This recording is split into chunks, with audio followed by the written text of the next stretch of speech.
Hello, acolytes. This is Rodney Anonymous, as you can probably tell from the silly, thick Philadelphia accent. I am one half of Seventh Victim, making a little video because Janet and I are working on the new Seventh Victim album. Hopefully it should be done maybe by the end of the summer, who knows. But we're working on it, and I've always wanted to document a song from beginning to end, from the initial song idea all the way through taking it from my sketchpad area on my computer out to the hardware, working on the lyrics with Janet, and then having Janet sing it, and then having a finished product. It'll probably just be interesting for me. I've always just wanted to have that just for myself. It may be interesting to some of you musicians. I think it may be interesting to future musicians who can look at it and go, why did this idiot record it? Like, although present day musicians might look at it and go, there's so much easier ways to do this. You are a moron. So I'm looking at getting called a moron either in the present or in the future. I've been called a moron in the past, so it works out. It's a nice balance to that. So what we're going to do is we're going to start with my sketchpad area, going to open up FL Studio. Now, to be 100% above board, I have an endorsement with FL Studio. But I bought just about everything that FL Studio had before I got the endorsement. I basically just got the endorsement because I wanted to say, hey, look, I'm on a page. I thought it might impress somebody. Like if I get pulled over by the police, I can say, well, look, I'm on the FL Studio page. So I just wanted you folks to know I have the endorsement so you don't think I'm a 100% total sellout. When I open up FL Studio, I have it set up so that there are two templates I have. One is if I'm doing a Dead Milkmen song, I have a template that has drums, bass, like a regular bass, electric bass guitar sound, and synth sound. That's what I use for writing Milkmen songs. For writing Seventh Victim songs, I just have it so I have drum sounds, and I have a synth bass that is very close to my Volca synth bass. That comes in super handy. I've got an FM synth called Dext, and the reason I use that is because the synth sounds that I've created, my sort of homemade custom patches that I have on my FM synth, which I call the Ormsby, I have those here, so I can get kind of a preview of what something might sound like on the Ormsby. Although the Ormsby has a lot of personality, things don't always sound the same. And then the final synth I have is a synth called Scan Synth. Sadly, they don't make this anymore, but Scan Synth has a lot of great sounds. If you heard Hillbilly with a meat cleaver, that's Scan Synth. So the reason I just have 4 sounds, and I used to load up and experiment with a lot of sounds. I only have 4 sounds because I read an interview with Mr. Kitty, with Forrest from Mr. Kitty. And Forrest had said that he was doing remixes, and he basically has this template set up this way. He says, look, what do I need? I need a drum, I need a bass, I need a lead sound, and something for pads. And there was an epiphany there because I waste a lot of time inside these systems, inside with VSTs going, oh, wow, I wonder what this sound would be like. And by the time it's like 2, 3 in the morning and you haven't actually worked on any of the song. So just, creativity through limitations is what I say. Gary Newman, who you will learn something from every Gary Newman interview. Gary Newman once said that he had spent, I think it was like 36 hours without sleep looking for the perfect snare sound. He was just like, and unless you're looking for the snare from Bowie's Let's Dance, any snare will do. Nobody usually, it's the only standout snare out there where everybody goes, oh, that's snare. But it's just generally and you're just writing the song anyway. Just find a snare. A snare will do. We have hundreds of drum kits. Each drum kit has 4 or 5 snares associated with it. You will never get any sleep. You'll never get your song done. Just remember, creativity through limitations. Bring it on down, folks. Now, the song that I'm working on here called Indrid Cold, and just for a second, I just want to heavily recommend Google Indrid Cold. You'll be glad you did.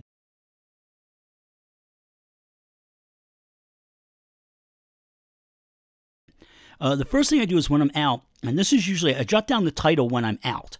And I usually wind up jotting down those titles coming home from a night out in a club or seeing a band. That's where I get the ideas from. And I'll be home like, oh, I jot down the title. And then once I have the title, I go and I make a directory. And that means I have to do it. I consider it like a Roger Corman way of doing things. Roger Corman would come up with a title for a movie. I don't know, Kneecap Men from Planet Jupiter or something. And he would get all the funding for Kneecap Men from Planet Jupiter, and then he would have to make the movie because it got funded. So the way I look at it, if I go in and I make the directory, then I have to make the song. I have an idea, and then it depends on what day of the week it is, but I take a couple days building up to Sunday, and I'll just let the idea percolate in my head, kind of how I want to get it to be. And the reason I do Sunday, and I won't go into this massively because I've talked about this before, but I will put a link in the comments section to what I'm about to talk about. And what I won't do is get a shot of me pointing down at the comments section, because I notice people do that. Oh, the links, and they have to point down as if we don't know where the comments section is. But there's a gentleman named Zug von Rock, and he is in a band called Angel Spit, and he is a genius. And he came up with this idea for something called church.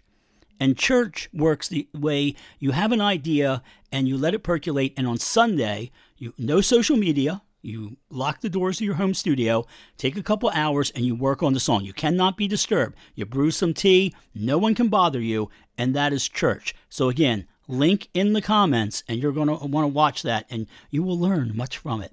So I've got this idea for this song called Indrid Cold. So it gives me an idea of cold, sort of distance, dissonant weirdness, and to me, that means diminished chords. Don't know if it means that same thing to you folks. I hear things differently, obviously. But to me, that's diminished chords. Now, all a diminished chord is a regular chord. It's got a flattened third in it and a flattened fifth, okay? So here, this is a regular C chord. And this is a C diminished chord. Now, for the chords for my song, I chose D diminished and A diminished. And I just chose them at random. There was no rhyme or reason. Just picked them out of a hat. And what I decided to do was that it wasn't going to work the way a lot of songwriting does, where the bass plays the root note, and then there's a pad that's playing all of the the entire chord, and then there's a lead in there that takes little bits of the chords and works them together. And what I decided to do was I would have the bass go in and play some of the notes from the chord, the pad would play some notes from it, and just generally kind of work it that way. Now, I start with songs in different ways. I always do kind of start with a title. Sometimes I'll start, though, with a riff. I have a riff in my head. Welcome to the End of the World, Milkman's Song, began with a riff in my head. And also, at the same time, the title, my friend Donna Lynch saying, Welcome to the End of the World. So what happened was, in that case, I had a title and a riff. In this case, I had the title, and I had kind of an idea of how I wanted it to sound. There's dissonant chords, but I decided I was going to do something different. This is like the thing I do the least, was to start with a drum track. So I started playing around with drum tracks, came up with a couple. This is the first drum track that I came up with. And I wasn't crazy about that one, but I did like the hi-hat pattern in it. So I thought, well, maybe there's something from that I can use in the bass. I eventually played around with some drum tracks, and I came up with a hybrid track I was pretty happy with, and this is some of it. So now that I have my drum, I decided I wanted to move on to my bass sound. And I had that hi-hat pattern to kind of begin to work with. So I kind of copied that down in. I began playing with the notes that I wanted to use, moved them around a bit. Sometimes what I'll do is I'll actually play the notes in and then clean them up. I may have done that here, trying to remember. So what I did was I got that in there. It's just the notes from the chord, and this is what the bass pattern eventually that I decided on. And not a lot of work went into this, just because it's just a couple of notes, and you just want to keep it simple. This is what the bass pattern sounds like.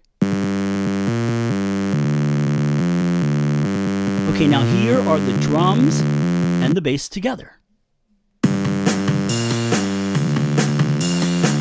Okay, now that I had that, I had an idea. So let's keep this, again, keeping it simple and keeping sort of within a motif that I tried on Her Name is Witch.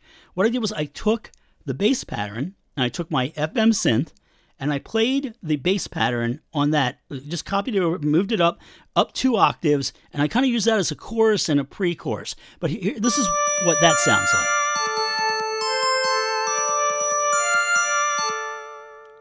Okay, now I went over to my super weird buddy, Scan Synth, which is the one you can't get anymore. But if you find somebody that can somehow get you a copy of it, get a copy of it. The thing is absolutely amazing. Again, I was saddened when the company went out of business. It's really good, makes some really weird, unusual sounds, often great for pads. So I decided to do a pad. So this is the pad that really defines the verse.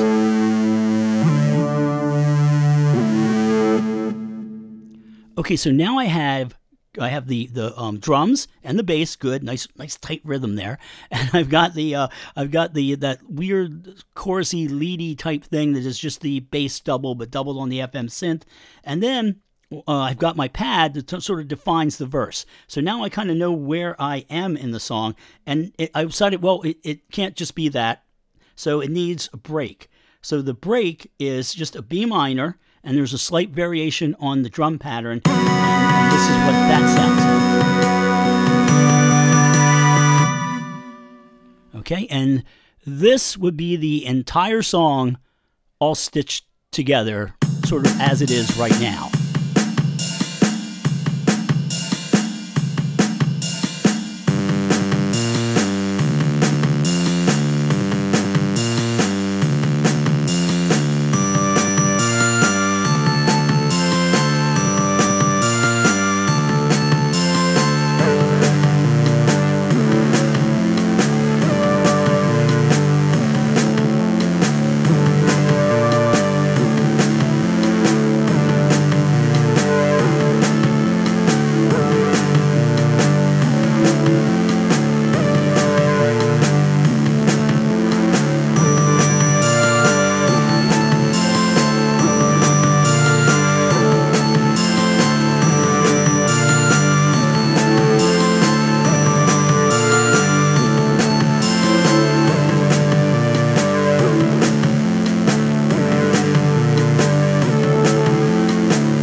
Okay, thank you very much for being patient and listening to that. Going to work on part two. Part two, you're going to see how I get everything over to the hardware. It's like if you're in a band and you write a song and you say, okay, here's what's good. You know, write some simple drum parts, the bass part, whatever, and you know, it sounds one way when you write it on your DAW, but it sounds a different way when you take it and you give it to the band. So in a way, that's what I'm going to do next. I'm going to give it to the band. I'm going to take it over, and it'll all go over onto the hardware. So in the exciting part two, there'll be you'll hear what it sounds like on hardware. I'll show you the bizarre method I use to take the hardware back into the synth. And by that point, you'll probably be asleep. It'll probably be way too dull for you. But I thank you all for sticking in this far.